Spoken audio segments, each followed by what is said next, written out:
Good afternoon. Shri Saraswati Mandir Samstha in this year celebrating 125th anniversary. Chairperson of this Samstha, Advocate Shri Raghunath Damdi sir, Secretary Advocate Shri Panduranga Deshmukh sir, Guide Shri Mohan Rao Date sir. With the blessings of all these committee members of Shri Saraswati Mandir Samstha, cooperation of Headmistress of Ascension High School, Mrs. Neeta Irmakar, and Solapur Jilla Vignan Adhyapak Mandals, Mrs. Priyanka Aradhya Madam, myself, Mrs. Sangeeta Redekar is going to prepare a video for Maharashtra State Syllabus Science and Technology Part 2. The topic is Life Processes in Living Organism Part 1. So, various life processes are carried out in a human being like digestive system, circulatory system, nervous system, endocrine system, muscular system, excretory system, etc. These together all systems are called as a organ system. All these systems works in a human body simultaneously 24 hours without taking any break. We will discuss all these life processes shortly. First, digestive system. The organs involved in the digestive system are mouth, esophagus, stomach, small intestine, large intestine, liver and pancreas. What happens in a digestive system? The food that we intake are mainly classified into some nutrients like carbohydrates, proteins, fats, vitamins and minerals. Sources of carbohydrates are cereals, maize, jawar, ragi, rice, sugarcane, potato, banana, etc. Sources of proteins are dals, sprouts, nuts, meat, milk, egg, etc. And sources of fats are oilseeds, oils, ghee, etc. Those we take daily in our balanced diet. Balanced diet means a diet that contains all these nutrients in a right proportion. It is called as a balanced diet. Those that we take daily in our food. In this digestion process, the carbohydrates that convert into glucose, proteins convert into amino acids and fats convert into fatty acids. 1 gram of carbohydrate gives us 4 kilocalories of energy. 1 gram of protein gives us 4 kilocalories of energy. And 1 gram of fats gives us 9 kilocalories of energy. This is a digestive system. In this, the undigested material is thrown out from the anus. Second is the circulatory system. Circulatory system associated with heart, arteries and veins. The shape or size of the heart is approximately this much or this. And the weight of that heart is 180 gram to 340 grams. How much times beats heart in a day? About 1 lakh times beats heart in a one day or per day. What is the function of this circulatory system? Blood circulation is the main function of this circulatory system. Heart is a 4-chamber. You all know heart is a 4-chamber. 2 atriums, left atrium, right atrium. 2 ventricles, left ventricle and right ventricle. The left part of the heart contains oxygenated blood and the right part of the heart contains deoxygenated blood.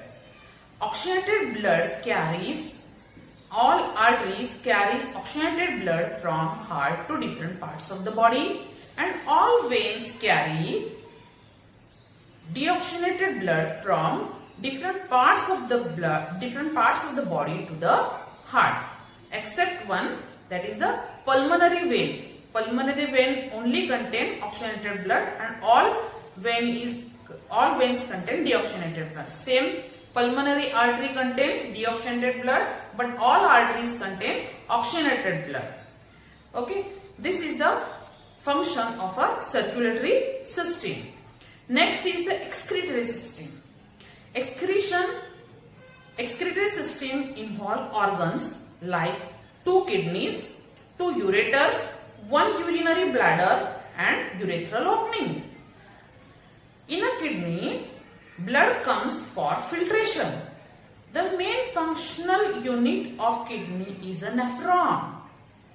Nephron contain a cup-like structure called as a Bowman's capsule, and a capillaries of blood capillaries, a network of blood capillaries, that is called as a glomerulus. In a glomerulus, the impure blood comes with a force and blood is filtered in a Bowman's capsule. This, after filtration of blood gets pure.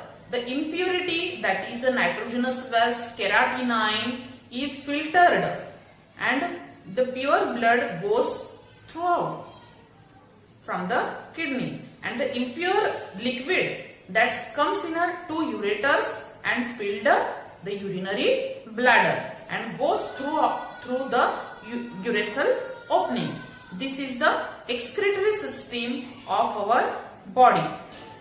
Per day, 50 gallons of blood is filtered in our body. 1 gallon is equal to 3.785 liters of blood. That means this much blood is purified in our kidney. The next system is the endocrine system. Endocrine system contains some endocrine glands. Example, pineal, pituitary, pancreas, thyroid, thymus, adrenal, ovaries in female and testes in male. These endocrine glands are ductless glands. These secrete hormones directly into the blood. They don't have any duct. That's why those are called as ductless glands. They secrete the hormones. For example, thyroid gland secrete thyroxine hormone. Pancreas secrete insulin hormone. Ovaries secrete estrogen hormone and testes secrete testosterone hormone. Like these hormones are directly secreted into the blood. These are the endocrine system. The next system is the nervous system. Nervous system includes 3 parts: central nervous system, peripheral nervous system and autonomous nervous system. Central nervous system consists of 2 parts: brain and spinal cord. Again, brain is associated with 3 parts, that is cerebrum, cerebellum and that is midbrain, hindbrain, 3 parts of this brain, and spinal cord. These 2 associated togetherly called as a central nervous system, autonomous nervous system which is associated with every organ, and peripheral nervous system. The main functional unit of nervous system is a neuron. Neuron is the longest cell in our body. In all, 86 billion neurons are present only in our brain. The main function of this nervous system is the control and coordination within all organs and our all activities. The control and coordination, that is the main function of this nervous system. The next system is the muscular system. In all, in our body, there are 600 muscles are present. These muscles are of 3 types. First, smooth muscle, skeletal muscles, cardiac muscles. Smooth muscles first, second is the skeletal muscles and third is a cardiac muscle. These muscles are elastic in nature. The last, that is the respiratory system. Respiratory system contains nose, nasal cavity, pharynx, larynx, trachea, bronchi, bronchioles and alveoli and 2 main lungs. When oxygen enters in our nose, that gets filtered and get warm. This air enters into a pharynx, larynx, trachea and 2 bronchs. The bronchs get branched into 2 lungs, primary bronchioles and secondary bronchioles. These bronchioles aims into a balloon-like structure called as alveoli. When air enters into this oxygen enters into the alveoli, air gets diffused in a blood that contains a blood artery. There are two levels of respiration. One is body level respiration and another is cellular respiration. What do you mean by body level respiration? Inhalation of oxygen in our body and exhalation of carbon dioxide from our body it is called as a body level respiration. Another type is the cellular respiration. In a cellular respiration, there is a breakdown of glucose molecule into energy. It is called as a cellular respiration. There are two types of cellular respiration, aerobic respiration and anaerobic respiration. The respiration that takes place in presence of oxygen, it is called as aerobic respiration, and the respiration that takes place in absence of oxygen, it is called as anaerobic respiration. We are going to learn about aerobic respiration, aerobic cellular respiration. This cellular respiration takes place in 3 steps. First, glycolysis, second, tricarboxylic acid cycle, and third, ETC reaction. These are the 3 steps of glycolysis, that is the breakdown of glucose molecule into adenosine triphosphate and energy molecule. First step is the glycolysis.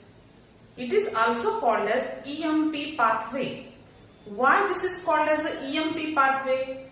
Because this step is invented by 3 scientists, and the name of these 3 scientists is Gustav Emden, Otto Meyerhoff and Jacob Bernas.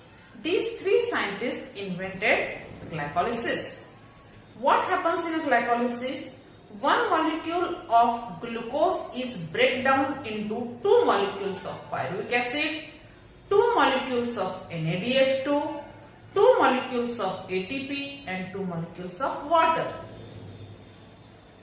Here, pyruvic acid immediately converts into acetyl coenzyme.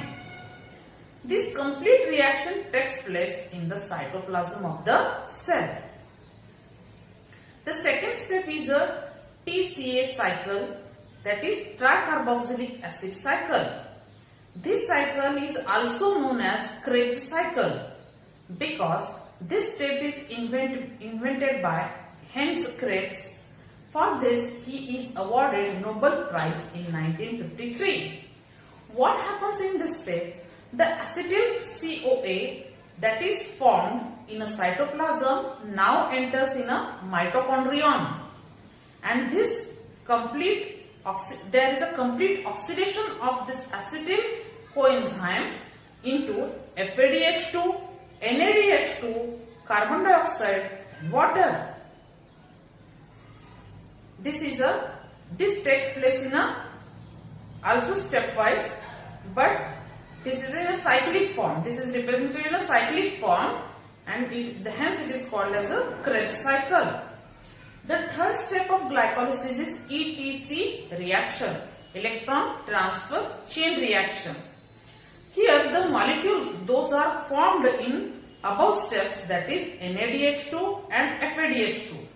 That converts into, the NADH2 converts into 3 molecules of ATP and FADH2 converts into 2 molecules of ATP. What is this NADH2 and FADH2? NADH2 means nicotinamide adenine dinucleotide, and FADH2 means flavin adenine dinucleotide. These are also the energy molecules. And ATP means adenosine triphosphate. This in actually structure of chemically, ATP contains adenine, 3 molecules of phosphate and 1 pentose sugar. When they contain some covalent bonds. When these bonds break, the energy releases, and this energy is useful for us for various body movements and various cellular activities. This ATP is very important. The structure I already told, that is a molecule of adenine, 3 molecules of phosphate and 1 molecule of pentose sugar. These molecules are bound with each other, and when these bonds break, the energy is releases. This is a 3-step reaction of glycolysis. In this after 3 steps, there is a complete oxidation of glucose and converts into ATP, that is adenosine triphosphate.